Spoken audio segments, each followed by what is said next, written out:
آپ صلی اللہ علیہ وسلم کو بہت پسند کرتے تھے، آپ سے فیصلے کرواتے تھے، آپ کو صادق و امین کہتے تھے، آپ کے پاس اپنی امانتیں رکھتے تھے۔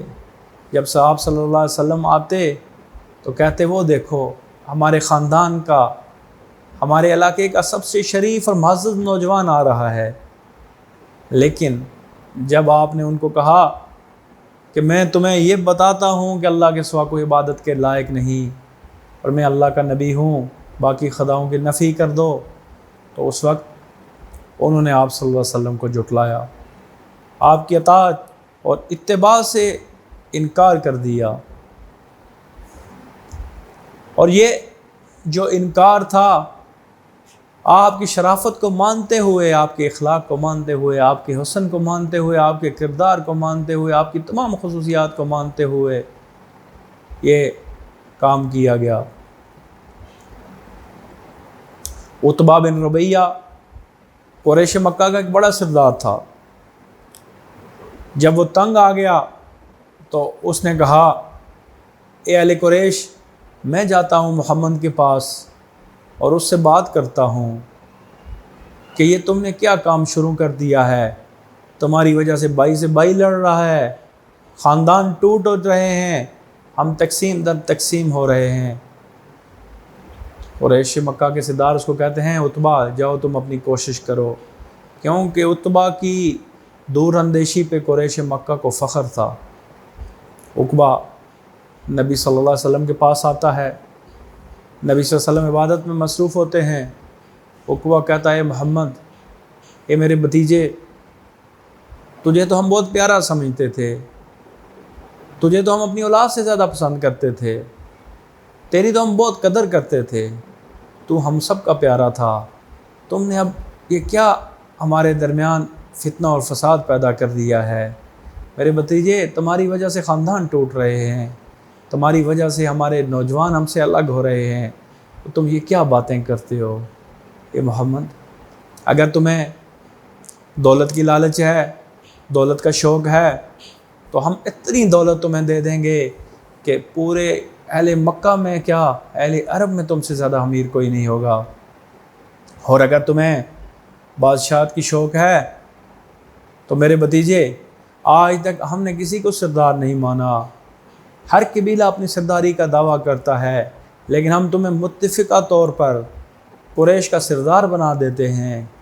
اور محمد، اگر تمہیں عورت سے شادی کرنی ہے تو ہم عرب کی سب سے خوبصورت عورت سے تجھ سے شادی کروا دیتے ہیں، یا محمد تمہیں کوئی بیماری لاحق ہو گئی ہے تو ہم سب مل کے تیرا علاج کرواتے ہیں، یہ بتاؤ تمہیں چاہیے کیا چاہتے ہیں تم چاہتے ہو؟ تو نبی صلی اللہ علیہ وسلم نے فرمایا اے چچا، آپ نے جو باتیں کی ہیں میں نے وہ سن لی ہیں، اب میری بھی کچھ باتیں سن لیں۔ انہوں نے کہا جی۔ تو نبی صلی اللہ علیہ وسلم نے قرآن کی تلاوت کی، حامیم سجدہ کی آیات تھی، اور وہ نبی صلی اللہ علیہ وسلم تلاوت کرتے رہے، عتبہ آپ کے چہرے کو دیکھتا رہا۔ پھر نبی صلی اللہ علیہ وسلم جب اس سورہ کے سجدہ کی آیت پہ پہنچے تو آپ سجدے پہ گر گئے۔ عتبہ بھی اتنا گن ہو گیا، اتنا محو ہو گیا کہ آپ کے ساتھ سجدے میں چلا گیا۔ اور بعد میں جب آپ نے تلاوت ختم کی تو وہ بغیر کچھ کہے ہوئے وہاں سے چلا آیا۔ اب قریش مکہ نے اس کی دل کی دنیا کو تبدیل ہوتے دیکھا۔ جب وہ وہاں پہ پہنچا، ابو جہل اور ابو سفیان اور قریش کے بڑے بڑے سرداروں نے کہا کہ آج تیرے چہرے کی رنگت تبدیل ہوئی ہمیں محسوس ہوتی ہے، تو بڑے جوش و جذبے کے ساتھ گیا تھا، اب تو چینج لگتا ہے۔ تو عتبہ نے کہا اے قریش کے سرداروں، اے رئیسان مکہ، بات سنو، آج میں جو اس سے کلام سن کے آیا ہوں، خدا کی قسم نہ وہ کہانت ہے، نہ وہ جادوگری ہے، نہ وہ شاعری ہے، وہ کوئی عجیب چیز ہے۔ میں آج تمہیں ایک بات کہتا ہوں کہ محمد کو اپنے حال پہ چھوڑ دو۔ اگر محمد کو تم نے اپنے حال پہ چھوڑ دیا تو اگر وہ اہل عرب پہ فاتح ہو گیا تو کون فاتح ہوگا؟ کہ قریش کی عزت ہوگی۔ اور اگر محمد کو اہل عرب نے تمام قبائل نے مل کے شکست دے دی تو تمہارا ٹانٹا ویسے ہی مک جائے گا، ختم ہو جائے گا، تم محمد کو اپنے حال پہ چھوڑ دو۔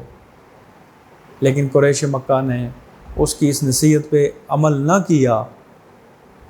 کہنے کا مقصد یہ تھا کہ قریش کو بھی اس چیز کا دعویٰ تھا، پتہ تھا کہ آپ سچے ہیں، لیکن وہ اتباع نہ کرتے تھے۔